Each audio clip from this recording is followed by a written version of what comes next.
মহান আল্লাহ তাআলা দুই ধরনের জাতি সৃষ্টি করেছেন। তাদের মধ্যে একটি মানুষ জাতি, অন্যটি জিন জাতি। যদি এমন হয় এই দুই জাতির মধ্যেই যে পর্দা রয়েছে তা সরে গিয়ে জিন জগৎ থেকে কোনো এক অলৌকিক পরী পৃথিবীতে নেমে আসে এবং সেটি একজন এতিম যুবক ছেলের হাত ধরে এবং তাকে ভালোবেসে তাদের দেশে নিয়ে যায়, তাহলে বিষয়টা কেমন হয়? হ্যাঁ বন্ধুরা, আজকে আমি আপনাদেরকে শোনাবো এমনই একটি কাহিনী যা কিনা একজন এতিম মাদ্রাসায় পড়ুয়া এক বালকের সঙ্গে ঘটেছিল।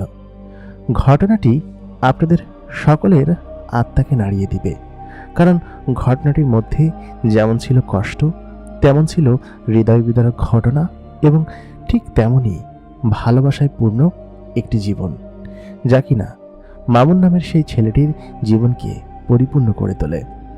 তার জীবনে আসে সেই পরী মেয়েটি, যা কিনা তাকে তার হাত ধরে অন্য এক জগতের দিকে পাড়ি জমায়।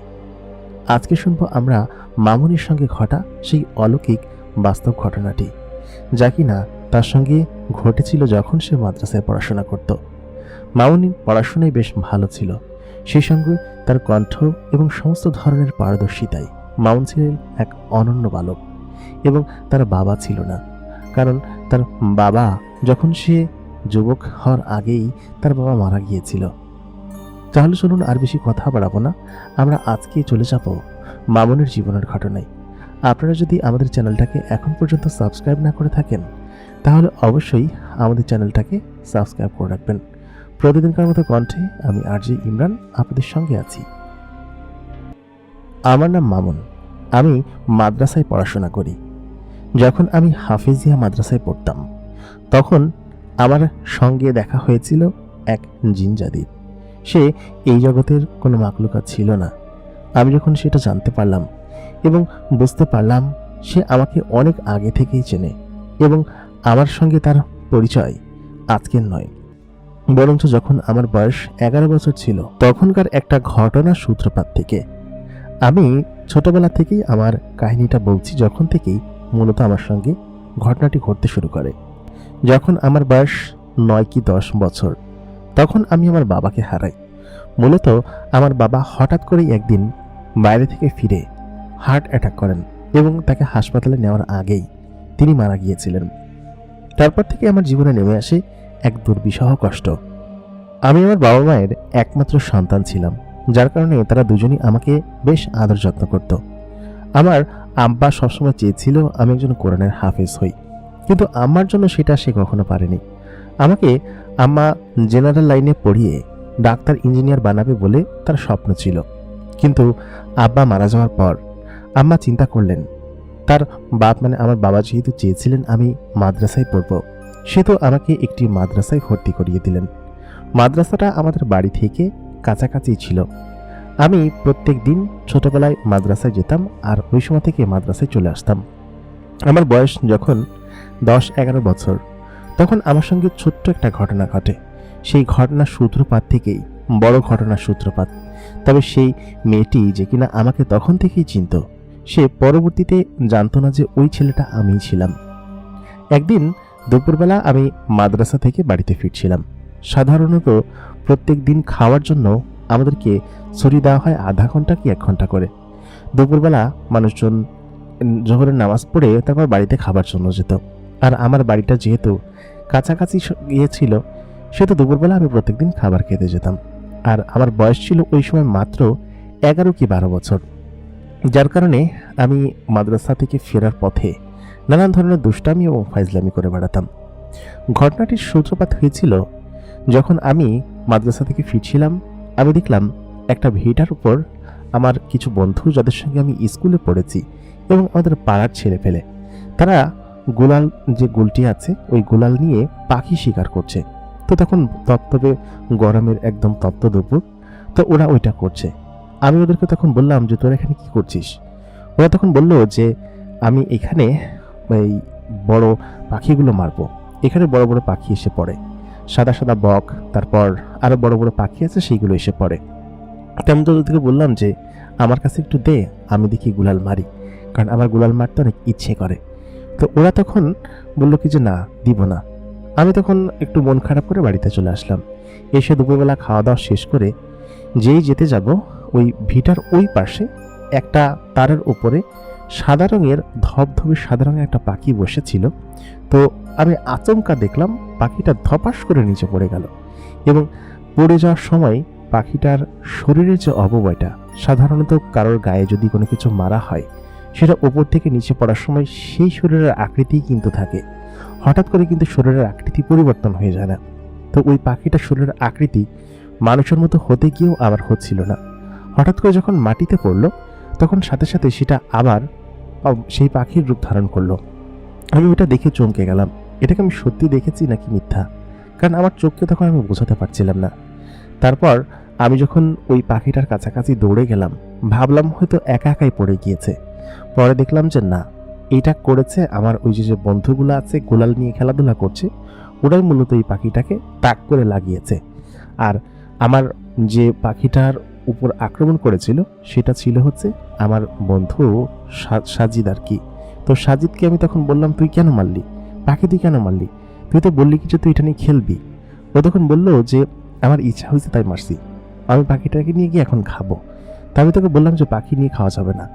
আমি আর ওদের থেকে একটু বড় ছিলাম বয়সে, আর মারামারিতে ওরা আমার সঙ্গে আবার পারতো না। তো ওরা ওই পাখিটাকে যেভাবেই হোক নিবে, কিন্তু পাখিটা ছিল রঙিন পালকের এবং পুরো শরীরটা সাদা রঙের ছিল। দেখে আমার খুব পছন্দ হয়েছে। পাখিটা আমার দিকে তাকায় ছিল, কেমন করে তাকাচ্ছিল। তবে তখন ওর সঙ্গে মারামারি করতে শুরু করলাম। এক পর্যায়ে মারামারি করতে গিয়ে আমার শরীরে খানিকটা চোটও পেলাম। তো আমি ওই পাখিটাকে কোনোভাবে ওকে দিব না, কারণ ওটা খুব সুন্দর দেখতে একটা পাখি ছিল। তারপর ওইটা নিয়ে আমি দৌড় মারলাম। দৌড় মেরে আমি বাসা পর্যন্ত মাদ্রাসায় না গিয়ে বাড়িতেই চলে আসলাম। আমি আবার মাঝে মধ্যে এরকম করতাম যে ভালো না লাগলে কাঁদতে কাঁদতে বাড়িতে চলে আসতাম। আর আমার আব্বা ছিল না, যেহেতু আম্মা আমাকে ওরকম বকতও না, আর যদি কাঁদতে কাঁদতে আসতাম সেদিনকে আর যেতে দিত না। তো ওই দিনকে আমি ওই পাখিটা নিয়ে কাঁদতে কাঁদতে বাড়িতে চলে আসছি। বাড়িতে আসার পর আম্মাকে দেখায় বললাম, আম্মা দেখো ওই পাখিটা ওই সাজিদরাও মারছে এরকমভাবে, দেখো ব্যথা পাইছে মনে হয়। আমি ওই পাখিটারে মারছি এই জন্য মূলত আমি কান্না করতেছিলাম। তারপর আম্মা বলে কি যে থাক, ও ঠিক হয়ে যাবে। আম্মা তখন ওই সরিষার তেলের ভিতরে হলুদ আর রসুন দিয়ে তেলটারে গরম করে সেটা ওই পাখিটার পালকে, ডানায় সব জায়গা ভালো মতো মাখায় দিছে আমার সামনে। তখন আমার কান্না থামছে, কারণ পাখিটা তখন সোজা হয়ে দাঁড়াইতে পারতেছিল। তবে এই পাখির আকার আকৃতি এবং তার রং, নাম সমস্ত কিছু ভিন্ন ছিল। আম্মা বলতেছে কি যে এইরকম পাখি তো জীবনেও দেখি নাই আমি, এই পাখি কোত্থেকে আসছে। তো আমি আম্মাকে বলতেছি, আম্মা এই পাখিটা আমি পালবো, একটা খাঁচা বানাই দিতে বলো দাদারে। আমার দাদা আবার বাঁশ দিয়ে খাঁচা বানাইতে পারতো। তো আম্মা তখন বললো তোর দাদা জীবনেও দিবে না। দাদা আবার ওই পোলো, বাঁশ দিয়ে নানান ধরনের বাঁশের জিনিসপাতি বানাতো। তো খাঁচা বানায় দিতে বললে কখনোই দিত না, কারণ দাদারা আমাকে পছন্দ করতো না। তো তারপর আমি বললাম কি যে আচ্ছা ঠিক আছে, পাখিটাকে আমি ঝুড়ির নিচে রেখে দিই। তো আমাদের বড় একটা ঝুড়ি ছিল, সেই ঝুড়ির নিচে পাখিটাকে আটকায় রাখছি। এর পরের দিন সকালবেলা আমি তাড়াতাড়ি করে ঘুম থেকে উঠে গেলাম। উঠে আমি সেই পাখিটাকে দেখার জন্য গেছি। তো আমি দেখলাম যে পাখিটা তো ওখানে একটু সুস্থ হয়ে উঠছে, কিন্তু ডানাটা ঠিক মতো ঝাপটাইতে পারতেছে না। তো আমি তাকে কি করলাম, ওই ঝুড়ির ওখান থেকে ছেড়ে দিলাম। ছেড়ে দিয়ে আমার হাতের উপর দাঁড় করালাম। দেখলাম হাতের উপর দাঁড়াইছে সুন্দর মতো। তারপর দেখলাম কি সে উড়ে যাচ্ছে না, তার মানে তার ডানা তখন পর্যন্ত হয়তো আঘাতপ্রাপ্ত আছে বা সে ওইখান থেকে যেতে পারছে না। তো আমি ভাবলাম কি যে থাক, এরকম অবমুক্তভাবেই ওর যখন মন চাইবে ও তখন চলে যাবে, কারণ ওকে রাখার মতো পরিস্থিতি আমাদের ঘরে নেই। তো তারপর আমি ওই দিনকে মাদ্রাসায় চলে গেলাম। এর পরের দিন যখন আবার আসলাম, মাদ্রাসা থেকে আসার পর আমি দেখলাম যে পাখিটা তখনও সেখানে বসে আছে এবং সে উড়তে পারছে, কিন্তু উড়তে পারা সত্ত্বেও সে এখান থেকে যাচ্ছে না। আমি এটা দেখে সত্যি খুব খুশি হয়ে গেলাম। তার মানে ভাবলাম যে পাখিটা নিশ্চয়ই এখানে থাকবে বা উড়ে যাবে না। তো আমার চোখের সামনেই সেই পাখিটা উড়েও এখান থেকে বেরিয়ে গেল। তো এটা দেখে আমি খুব কান্না করলাম। আবার আম্মাকে বললাম, আম্মা দেখো পাখিটা উড়ে গেছে। তো তারপর আমি ওই সময় তো কান্না করলাম, ওই দিনকেও মাদ্রাসায় গেলাম না। তারপর পরের দিন আমাকে আম্মা মাদ্রাসায় দিয়ে আসলো। তো এরপরে পাখিটার কথা আমি আম্মার কাছে অনেকবার বলছি যে আম্মা এরকম পাখিটা চলে গেল, থাকলো না কিসের জন্য, দাদা যদি এরকম একটা জায়গা বানায় দিত তাহলে হয়তো এখানে রাখতে পারতাম ওকে। তো এর 2 দিন পরে আমি শুনতে পাই যে আমার যে বন্ধু সাজিদ আছে, ওই সাজিদ যে হচ্ছে জিনে ধরছে, মানে জিনে আচর করছে। তো আমি তখন ওদের বাড়িতে যাই আমার আম্মার সাথে। তো আমি দেখি যে সাজিদ উল্টাপাল্টা কাজ করতেছে, বেঁকা হয়ে যাচ্ছে, তারপর গাছে খুব তড়িঘড়ি করে গাছের উপর উঠে যাচ্ছে এবং ওর ঘাড় বাঁকা হয়ে যাচ্ছে। তারপর সাজিদরে বোধ হয় ধরে বেঁধে ওকে নিয়ে গেছে হচ্ছে কবিরাজের বাড়ি। তো এরপর থেকেই মাঝে মধ্যে শুনতাম যে সাজিদ তার কবিরাজের যে তাবিজ ছিল তাবিজটা ছিঁড়ে ফেলে দিছে এবং এটা খুলে ফেললে ওকে জিনে ধরে, জিনে আচর করে, নানানভাবে কষ্ট দেয় ওকে। তো এটা কেন করে বা জিনে কিসের জন্য আচর করছে এটা আমি জানতাম না বা বুঝতাম না। এরকম জিনেরা মানুষের উপর কেনই বা আচর করে? জিনেদের প্রতি একটা ক্ষোভ ছিল বা রাগ ছিল যে ওরকমভাবে জিনকে মানুষকে উপর আচর কেন দেয় বা এরকম খারাপ পরিস্থিতি কেন করে। তো ওই সময়ের পর থেকে আমি একটা জিনিস সবসময় খেয়াল করতাম বা খেয়ালে রাখতাম যে আমার সঙ্গে কখনো কোনো খারাপ কোনো কিছু ঘটতো না। খারাপ কোনো কিছু ঘটতো না বলতে যেমন আমাকে কেউ মারতে আসলে সে মারতে পারতো না কিছুর জন্য। একদিনকার বিকালকার ঘটনা বলি। তখন আমার কিছু বছর পার হয়েছে, 13-14 বছর বয়স। আমরা আমাদের মাদ্রাসার উঠানে 4-5 জন ছেলে পেলে মিলে খেলছি। তো ওই মুহূর্তে এক বড় ভাই এসে বলতেছে যে তুই আমাকে ব্যাট দে, আমি ব্যাট করবো। তাই বললাম কি যে না, আমরা খেলতেছি না, তোমরা পরে খেলো, ব্যাট দিতে পারবো না। তোরা তখন মিষ্টাম ফালাই দিয়া আমাকে ধাক্কা দিছে একটা। তা আমি তখন রাগী ছিলাম একটু, আমি উঠে এমন জোরে ধাক্কা দিছি, মানে আমি কিন্তু আস্তেই ধাক্কা দিয়েছিলাম, কিন্তু আমার কাছে কেন যেন মনে হলো যে ওকে এমন জোরে ধাক্কা দিছি ও উড়ে গিয়ে 7-8 হাত দূরে গিয়ে পড়ছে। তো ওইটা দেখার পর আমি আমার নিজের কাছে নিজের শরীরের শক্তি দেখেই চমকে যাচ্ছিলাম। আসলে বুঝতে পারছিলাম না যে এরকমটা কেন হলো। তো ওই ঘটনার পর মাদ্রাসার মধ্যে একটা জানাজানি হয়ে গেল যে আমার গায়ে অনেক শক্তি, অমুককে এরকম ধাক্কা মেরে ফেলে দিছি, আমার থেকে প্রায় 4-5 বছরের বড়। তো ওই কথা শোনাশুনি এবং জানাজানি হওয়ার পর কেউ আসলে আমার সঙ্গে ওরকমভাবে মেশে না বা কেউ আমার কাছে আসেও না, আমার সঙ্গে কেউ মারামারি করতে চায় না আর কি, মুদ্রা কথা। তো যাই হোক, এরকম করে মাঝখানে নানান ধরনের অলৌকিক ঘটনা ঘটতো যা কিনা আমি বুঝতাম, তবে এটা আমার সঙ্গে ঘটতো কেন আমি তাও বলতে পারতাম না। আর রাত্রেবেলা যদি কোনো আমি একা একা হেঁটে যেতাম, তাহলে কোনো কুকুর আমাকে দেখলে ঘেউ ঘেউ করতো এবং কিছুক্ষণ পর দেখতাম যে কুকুরটা মানে চিল্লায় ক্যাক ক্যাক করতে করতে ওইখান থেকে চলে গেছে। কোথায় যেত, কিভাবে যেত, এটা আমি জানতাম না। যাই হোক, এরকম করে কিছু বছর সময় কাটে মাঝখানে। আমি কিন্তু এরকমভাবেই বেড়াতাম, এরকমভাবেই থাকতাম, আমার সঙ্গে কী হতো তা আমি বুঝতাম না। তো এরকম করতে করতে আমার বয়স যখন 17 বছরও হলো, 17-18 বছর এরকমই হবে, তো আমার হাফেজি তখন কিন্তু সম্পূর্ণ হয়নি। আমি খুবই দুষ্টু ছাত্র ছিলাম, কিন্তু পড়াশোনায় বেশ মনোযোগী। যখন হতাম তখন বেশ ভালোভাবে কিন্তু পড়তাম। তো ওই সময়টাতে আমি আমার হাফেজি প্রায় শেষ হয়ে গিয়েছে। আমি হচ্ছে সময় সবক দিচ্ছি আর ইয়াদ দিচ্ছি। তো ইয়াদ দেওয়ার ওই টাইমটাতে সাধারণত টাইম লাগে, হুজুরকে পড়ে শোনাতে হয়, তারপর বছর শেষে পাগড়ি দিয়ে তারপর ওইখান থেকে হাফেজি বানিয়ে বের করে দেয়। তো আমার বয়স তখন ওরকম 17-18 বছর। আমি ইয়াদ দিচ্ছিলাম মাদ্রাসায় বসে। তো ওইরকমই এক রাতের বেলা, মাদ্রাসায় তখন ছুটির সময় ছিল, কেউ ছিল না মাদ্রাসায়। তো আমি আর কয়েকজন ছাত্র বন্ধু আর হচ্ছে আমার যে হুজুর ছিল, যে আমাদেরকে পড়া ধরছিল, আমাদের ব্যাচের যে কজন আর কি ইয়াদ দিচ্ছিল, ওদেরকে আর ছুটি দেয় নাই আর কি। আমরা মোট 7 জন ছিলাম, 7 জনকে একজনকেও ছুটি দেয় নাই, আর বাকি সবাইকে কি একটা অনুষ্ঠান ছিল, সেই অনুষ্ঠানে ছুটি দিয়ে দিছে। তো ওই রাতের কথা আমি কখনো ভুলতে পারবো না, কারণ ওই রাত থেকেই আমি হচ্ছে গিয়ে তাকে দেখতে পাই যে কিনা আমার জীবনে আসে। এবং সত্যি কথা, আমি জীবনে কল্পনাও করতে পারিনি যে এরকম একজনকে আমি আমার জীবনে পাবো বা আমি দেখতে পারবো। তো আমি তখন সেদিনকে ওইখানে একা একাই পড়ছিলাম, আমার ঘুমে ধরে গিয়েছিল। তো ওইরকম করতে করতে আমি ঘুমাই গেছি, কখন আমি নিজেও জানি না। হুজুর বলছিল কি যে পড়তে থাক, আমি আসছি। তো আসছি বলে হুজুর কোথায় গায়েব হয়ে গেছে আমি জানি না। আমি ওই রুমে, আমাদের যে রুমটা ছিল ওই রুমে আমি একাই থাকতাম। পুরো মাদ্রাসায় অনেকগুলো কক্ষ ছিল, তো আমাদের ওই রুমে আমি একাই থাকতাম, আর কোনো ছাত্র ছিল না ওইখানে। তো আমি ওরকম করতে করতে রাত্রেবেলা ঘুমাই গেছি, কখন আমার আর খেয়াল নাই। তো অর্ধেক রাত্রেবেলা আমার ঘুম ভেঙে গেছে, কারণ হুজুর তো আসার কথা। আমি লাফতে উঠে পড়ছি, উঠে দেখি কি যে ঘরের ভিতরে তখন হারিকেন জ্বলতেছে আর আশেপাশে কেউ নাই, কোনো লোকজন নেই, সবাই বোধহয় ঘুমাই গেছে আর কি। তো এই মুহূর্তে আমি যখনই উঠলাম তখনই আমার নাকে একটা বেলি ফুলের সুঘ্রাণ ভেসে আসলো। আমাদের মাদ্রাসার কোনো আঙিনায় বা কোনো জায়গায় বেলি ফুলের ঘ্রাণ নাই, বেলি ফুল নাই বললেই তো চলে। তো এরকম একটা সুন্দর ঘ্রাণ কোত্থেকে আসলো? ওই মুহূর্তে আচমকা আমি যখন জানালার দিকে তাকালাম, তাকানোর সঙ্গে সঙ্গে আমি পেছন দিকে তাকায় দেখি যে জানলার যে বাঁশের যে কাঠের যে দরজাটা আছে, জানালার পালনা এবং যে গ্রিলটা, ওইটা ধরে একটা মেয়ে দাঁড়িয়ে আছে এবং আমার দিকে তাকায় আছে। তার শরীরটা জ্বলজ্বল করছে এবং তার পরনে গোলাপি এবং নীল রঙের মিশ্রণের এক ধরনের গাউন জাতীয় জামা, যে জামাটা আমি দেখে আসলে অভিভূত হয়ে গেলাম এবং সে ওরকমভাবে আমার দিকে তাকিয়ে আছে। আমি আচমকা ভয় পেয়ে হালকা কুত করে পিছনে সরে গেলাম। সরে গিয়ে বুকে থুথু নিয়ে আয়তাল কুরসি পড়তে লাগলাম। আমি সত্যিই খুব ভয় পেয়েছি, কারণ এরকমটা যদি অর্ধেক রাত্রে ঘুম থেকে উঠে কেউ দেখতে পায় তাহলে তার ভয় পাওয়াটা নির্ঘাত অবশ্যই অনেক বড় ব্যাপার, ভয় পেতেই পারে, স্বাভাবিক বিষয়। আমি তখন ওইখান থেকে দৌড় মেরে আমার পাশের রুমে যে ছাত্ররা ছিল ওদেরকে ডাক দিলাম। তো ডাক দেওয়ার পর ওরা উঠে আসে, বললো কি যে কী হয়েছে? তাই বললাম হুজুর কই? বলে হুজুর আজকে আসে নাই, হুজুর চলে গেছে। আমি বললাম যে হুজুর এরকম একটা কাজ করতে পারলো, আমাদেরকে মাদ্রাসার এরকমভাবে রেখে তিনি বললো যে আমাদেরকে ইয়াদ দিতে হবে, এই পাড়ামুখ না শুনাইলে উনি আজকে যাইতে দিবে না। তো এটা কোনো কাজ করলো? তো আমি পরে ভাবলাম যে বাজে কয়টা দেখতো।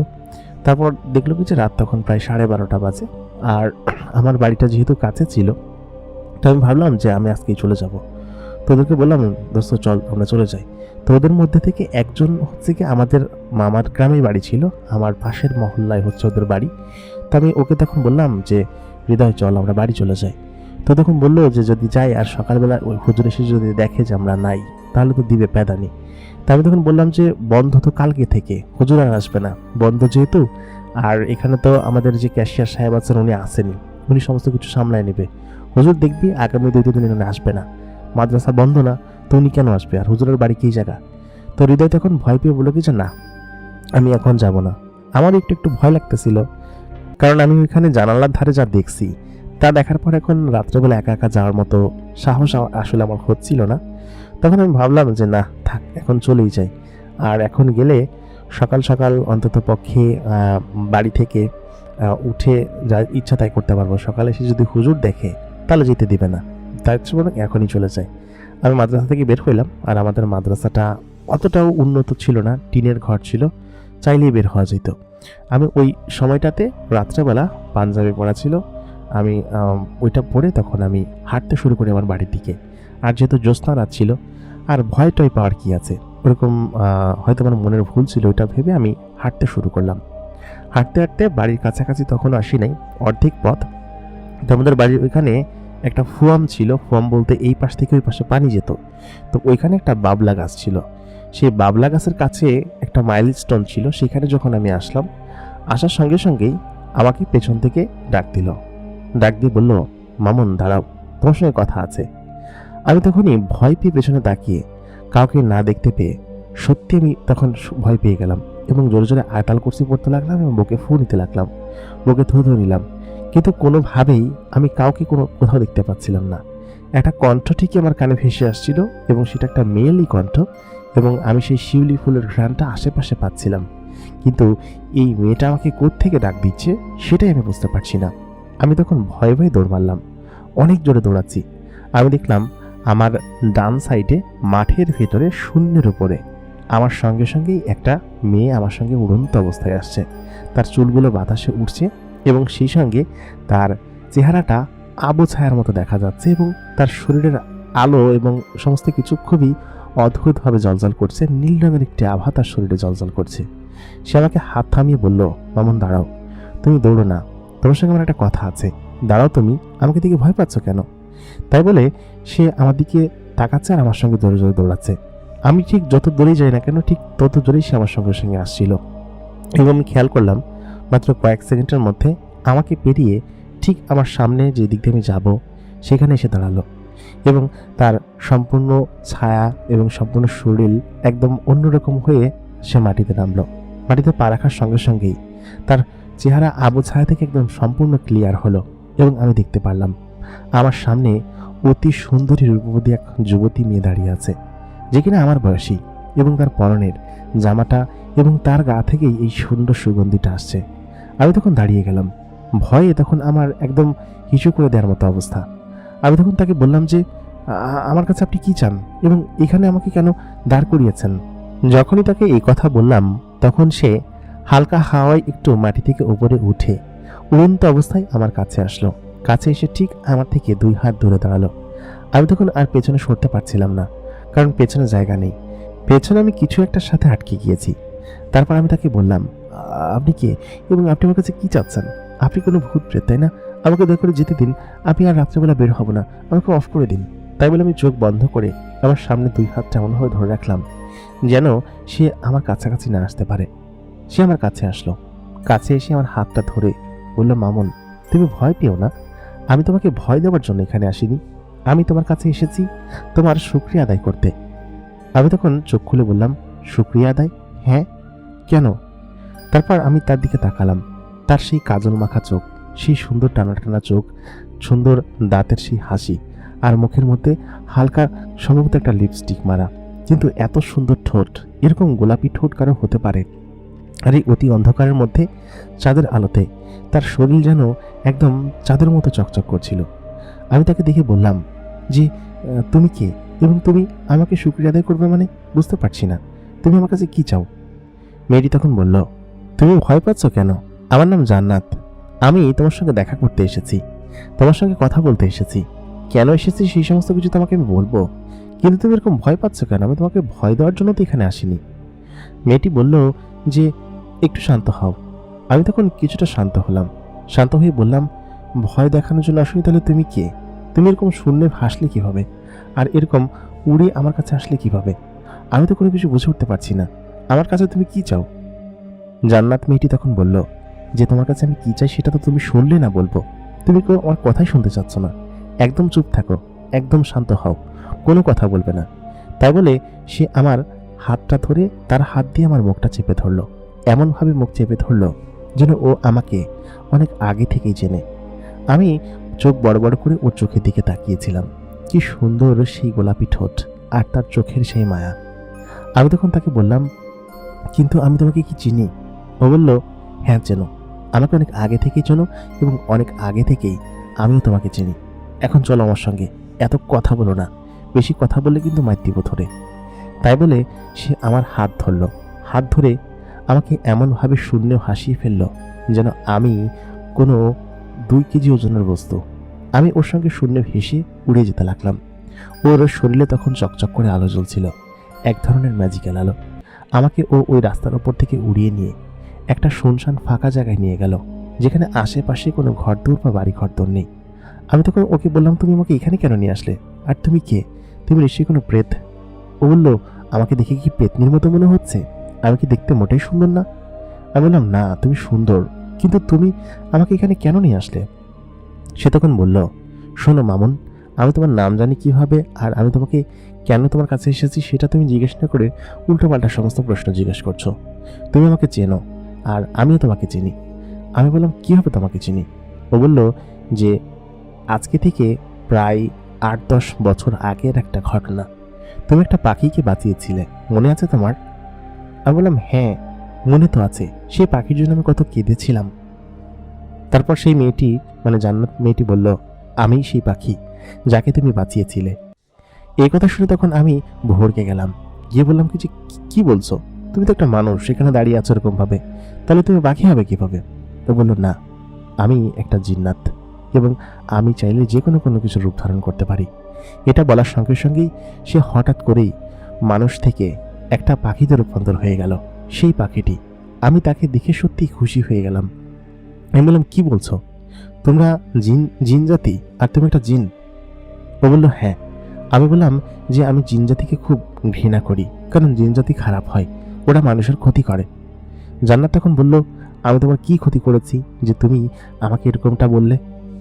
তারপর আমি বললাম, আমার ক্ষতি করনি, কিন্তু আমার বন্ধু সাজিদ, ওকে জিনে আচর করে, এখনো মাঝে মধ্যে জিনে আচর করে, এটা আমার কাছে খারাপ লাগে। সাজিদকে কেন জিনে আচর করবে? ওর কি দোষ? তখন ও বলতে লাগলো, তুমি ওর দোষ খুঁজে পাচ্ছ না? তুমি আমাকে দেখে বুঝতে পারছো না আমি সেই পাখিটি? ও বলল যে, হ্যাঁ বুঝতে পারছি, কিন্তু এর সাথে ওর কানেকশন কি? তখন জান্নাত বলল, এই জন্যই তো তুমি বোকা, কিচ্ছু বোঝো না। কানেকশন হচ্ছে, ও সেদিনকে আমাকে মেরেছিল। আমি ওদিনকে দুপুরবেলা এদিক দিয়ে উড়ে যাচ্ছিলাম, হঠাৎ করেই আমি একটু টায়ার্ড হয়ে পড়ি তখন আমি পাখির বেশ ধরে ওই তারের উপর বসেছিলাম, যাতে করে খানিকটা বিশ্রাম নিয়ে তারপর আবার রওনা করতে পারি। তখন আমি ছোট ছিলাম এবং ওই সময়ে আমি আমার যে মা এবং মামা ছিল, মামার সঙ্গে ওই দিক দিয়ে যাত্রা করছিলাম। আমার মা এবং মামা হালকা সামনের পথে এগিয়ে গিয়েছিল আমাকে রেখে, কারণ বলেছিল যে তুই উড়ে সামনে আসিস, আমরা সামনে গিয়ে বসছি। আমি ওইখানে বসবো বলে বায়না করেছিলাম। তখন আমি ছোট জিন, ঠিক আচমকা আমার শরীরে একটা আঘাত লাগে এবং সেই আঘাত পেয়ে সঙ্গে সঙ্গে আমি সেখানে পড়ে যাই।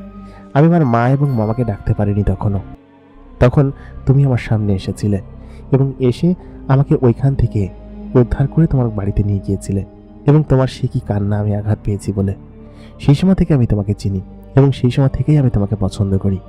কিন্তু আমি ছোট জিন ছিলাম বলে এতদিন ওইখান থেকে আসতে পারিনি এবং তোমার সঙ্গে দেখাও করতে পারিনি। তবে মাঝে মধ্যে আমি মামাকে বলতাম, মামা ওর জন্য কোনো ক্ষতি না হয়, যেন কোনো সমস্যা না হয়, আমি মাঝে মধ্যে ওর সঙ্গে দেখা করতে যাব। মামা তখন বলতো বড় হলে যাবি, এবং আমাকে আজ পর্যন্ত কেউ নিয়ে আসেনি। আজকে আমি বড় হয়েছি এবং আজকে নয় শুধু, আমি বেশ কিছুদিন ধরে তোমার সঙ্গে কথা বলার চেষ্টা করছিলাম, কিন্তু মানুষজন থাকার কারণে আমি তোমার কাছাকাছি আসতে পারছিলাম না। আমার আম্মা সবসময় বলে মানুষেরা নাকি খারাপ হয় এবং জিন জাতিরাদের অনেক ক্ষতি করে, যেমনটা আমার করেছিল। তাহলে এখন বলো যে তোমার বন্ধু সাজিদ যে আছে তার উপর আমার জিনের আত্মীয় স্বজনরা কেন প্রতিশোধ নেবে না? আমি বললাম তা ঠিক আছে, মানুষেরা জিনের ক্ষতি করে, কিন্তু কথা হচ্ছে ও তো জানতো না যে ওটা একটা জিন ছিল, ও তো ওখানে পাখি শিকার করছিল, আর তুমিও বা কেন ওখানে পাখির রূপ ধারণ করতে গিয়েছিলে? তখন জান্নাত বলল, গিয়েছিলাম আর যাই করেছিলাম, তাই বলে পাখি মারবে? আমি তখন বললাম তাও ওকে এতদিন ধরে শাস্তি দেওয়াটা মোটেই ঠিক হয়নি। আমার এখন মনে হয় যে ওর উপর থেকে তোমাদের জিনের ছায়াটা সরিয়ে নেওয়া উচিত। জান্নাত তখন বলল, আচ্ছা ঠিক আছে, তুমি যেহেতু বলছো তাহলে সেটাই করব। আজকে থেকে কিন্তু আমরা বন্ধু, ঠিক আছে? আমি বললাম আচ্ছা ঠিক আছে, আজকে থেকে তুমি এবং আমি বন্ধু। তবে তুমি অনেক সুন্দর, জানো, তোমার মতো এরকম সুন্দর কোনো বন্ধু আজ পর্যন্ত আমার ছিল না।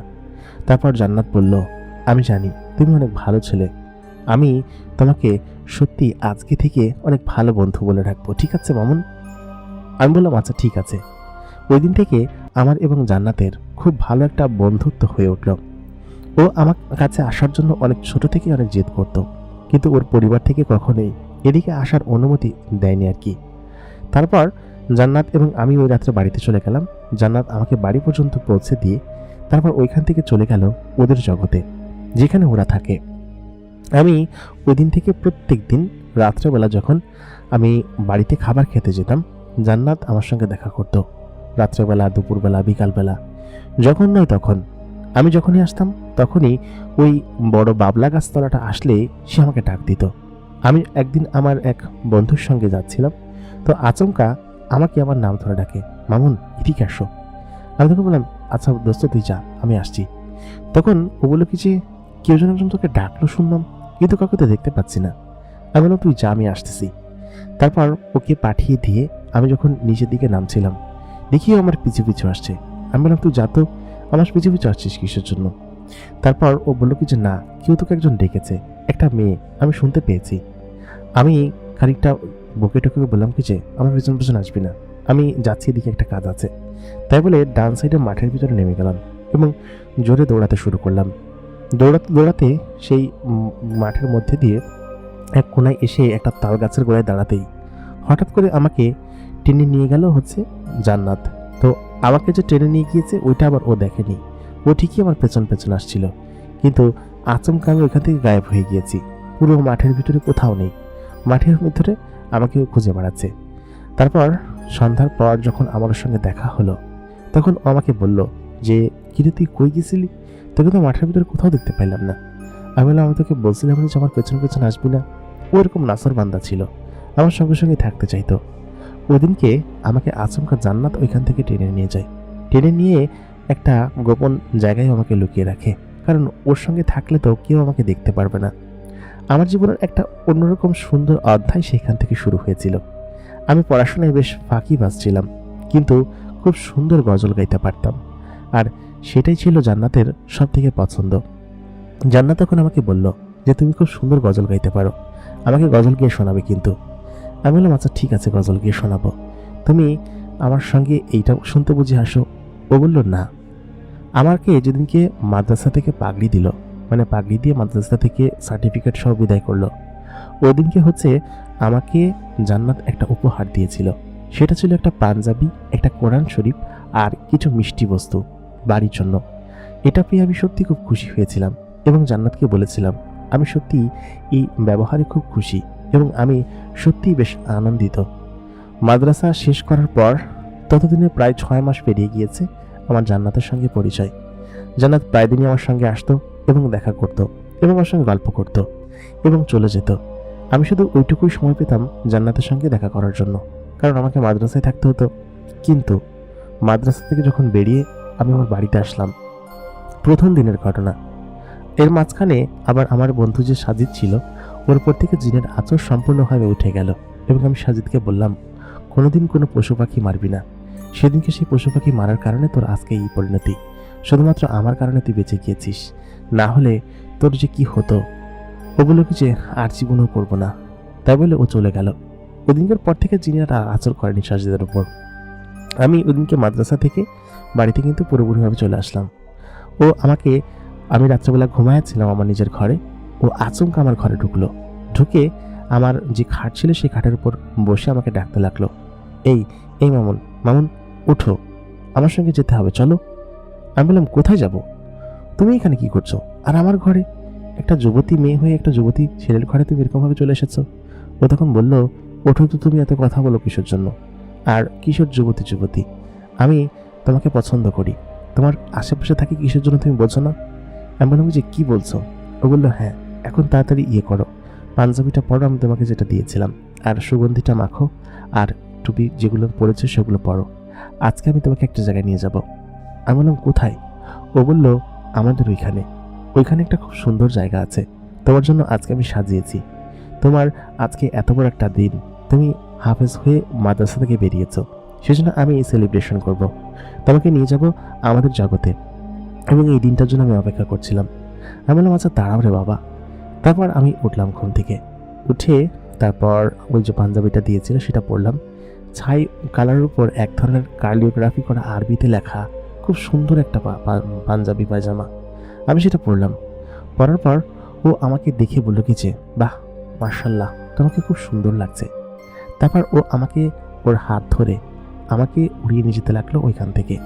ঘরের ভিতর থেকে আমি অদৃশ্য হয়ে গেলাম, ঘরের দরজা মরজা কোনো কিছু খোলা লাগলো না। আমাকে ও হাত ধরে মেঘের মধ্যে দিয়ে জ্যোৎস্না পার হয়ে নিয়ে আসলো অন্য এক জগতে।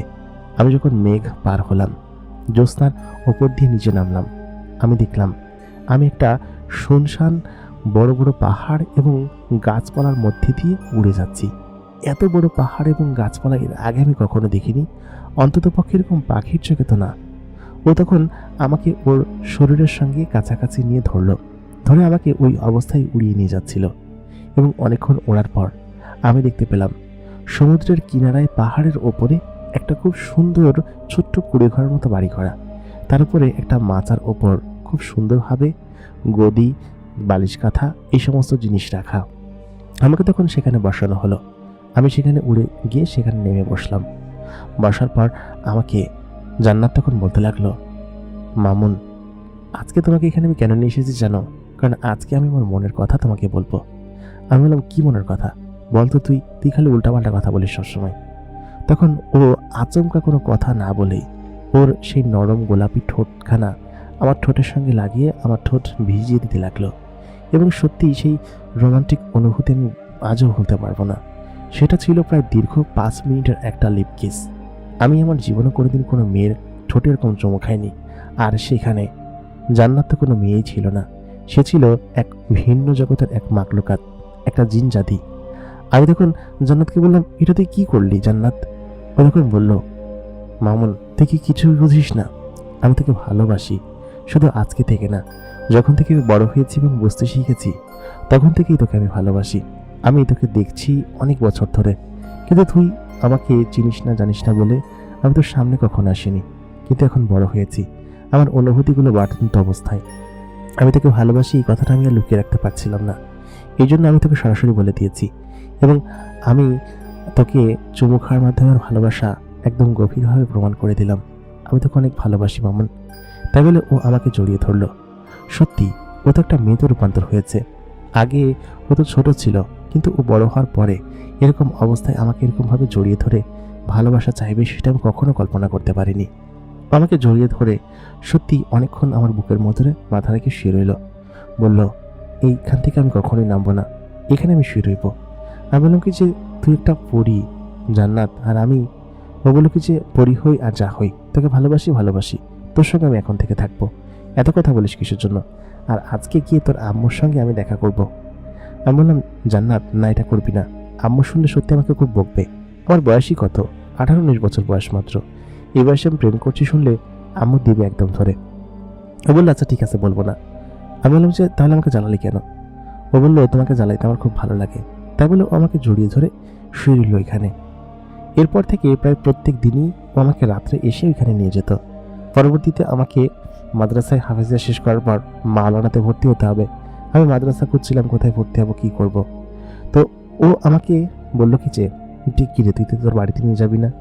ওর সঙ্গে কিন্তু প্রত্যেকদিন রাত্রেবেলা ওইখানে যেতাম, ওর সঙ্গে গল্প করতাম, সারা রাত আড্ডা দিতাম। কথায় কথায় একদিন ও আমার বাবার কথা জিজ্ঞেস করে যে তোর বাবা কই রে?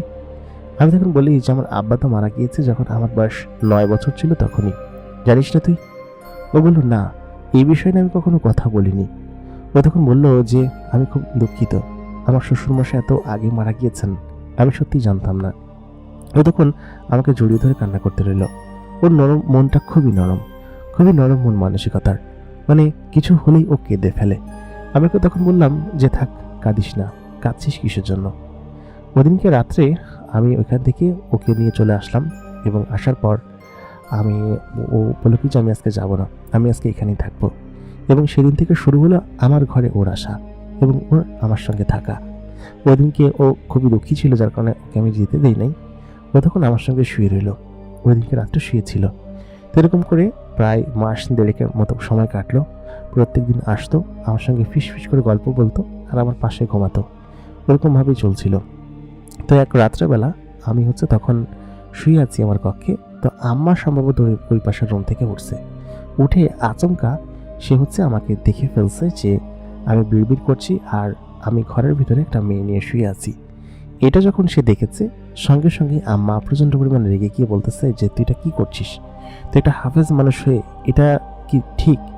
তখনই জান্নাত যেটা করলো, ওর সঙ্গে সঙ্গেই ভূতের মতো একদম লাফ দিয়ে উঠে শূন্যে ভেসে নিচে চলে আসলো। এসে আম্মাকে সঙ্গে সঙ্গেই ধরে তার পায়ে সালাম করতে লাগলো এবং বলল, আম্মা আমার জন্য দোয়া করেন। তারপর আম্মা বলল, এই মেয়ে, বেয়াদব তো কম নাও, তুমি এসে আমাকে আম্মা বলছো, আমার পায়ে ধরে সালাম করছো, তুমি কে? তখন সঙ্গে সঙ্গেই আমি উঠে গিয়ে বললাম, আম্মা ওর নাম জান্নাত। তারপর আম্মা বলল, জান্নাত হোক আর ফন্নাত হোক, এখানে এরকমভাবে আমার ঘরে আসার সাহস কীভাবে হলো? আর তুই এরকমভাবে এরকম ঘরে নিয়ে আসছিস কীভাবে? কোন দিক দিয়ে নিয়ে আসছিস? আমি তো দেখতে পেলাম না। তখন আম্মা বলল কি যে এখন এখান থেকে চলে যাও। তারপর জান্নাত বলল, আম্মা আপনি আগে আমার কথা তো শুনবেন। আম্মা সত্যি খুব ভয় পেয়ে গেল যখন জানতে পারলো জান্নাত কোনো মানুষ নয়, সে একটা জিন জাতি। জান্নাত তখন বলল, আম্মা আপনি এরকম করে ভয় পাচ্ছেন কিসের জন্য? আমি সত্যি ওকে খুব ভালোবাসি। মামুন আমার জীবনের একটা অবিচ্ছেদ্য অংশ। আম্মা তোমার মনে আছে সেই পাখিটার কথা? তখন পুরো ঘটনাটা আম্মাকে খুলে বলা হলো। আম্মাকে বলার পর আম্মা তখন বুঝতে পারলো আসলে মূল ঘটনা কি এবং কেন সেদিনকে ওই পাখিটা এখান থেকে যাচ্ছিল না, এবং সেটা ছিল একটা জিন জাতি এবং এই জান্নাত মেয়েটি ছোট্ট এই জিন জাতি। আম্মাকে এই কথা বলার পর আমি আম্মাকে বললাম যে আম্মা তুমি দেখো তো, আমি কত ফাঁকিবাজ ছিলাম না, কত অন্যরকম ছিলাম। আমি শুধুমাত্র জান্নাতের জন্য এরকমটা পরিবর্তন হয়েছি। জান্নাতের জন্য আমি হাফেজি দ্রুত সম্পন্ন করেছি আর পড়াশোনাও দ্রুত সম্পন্ন করার চেষ্টা করছি। তুমি এরকমটা কেন করছো? জান্নাত খুবই ভালো এবং ও আমাকে খুব ভালোবাসে, আমাকে খুব ভালো চায়। এ কথা শোনার পর আম্মা বলল, ঠিক আছে, কিন্তু ও তো একটা জিন জাতি। ওর পরিবারের লোকজন যখন জানতে পারবে যে তোদের মধ্যে সম্পর্ক আছে, তখন ওরা কি চিন্তা করবে বা কি ভাববে? একজন সাধারণ মানুষ বা এতিম ছেলের সঙ্গে কি তোকে বিয়ে দিবে? কখনই দিবে না জান্নাত, তুই এখান থেকে চলে যা। তখন জান্নাত আমার মাকে জড়িয়ে ধরে বলল, আম্মা আমিও তো তোমার মেয়ের মতো, তাই না? আমাকে এরকমভাবে তাড়িয়ে দিও না। আমি তোমার ছেলেকে অনেক বেশি ভালোবাসি, আমাদেরকে বিয়ে দিয়ে দাও। তোমার যদি মনে হয় যে আমরা এরকমভাবে থাকছি, জেনা করছি, তাহলে বিয়ে দিয়ে দাও।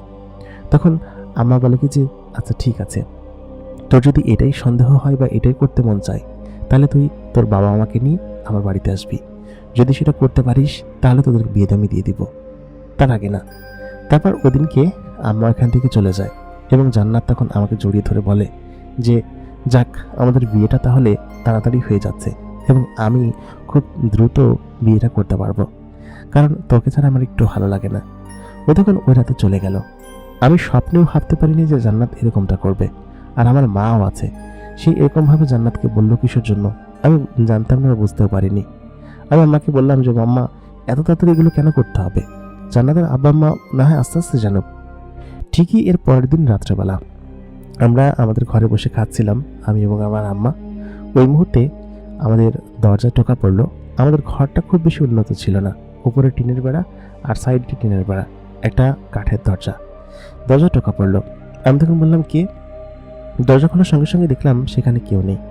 তারপর আচমকা দেখি জান্নাত উঠানের উপর দাঁড়িয়ে দাঁত গালাচ্ছে, আর সামনে কাউকে দেখা যাচ্ছে না।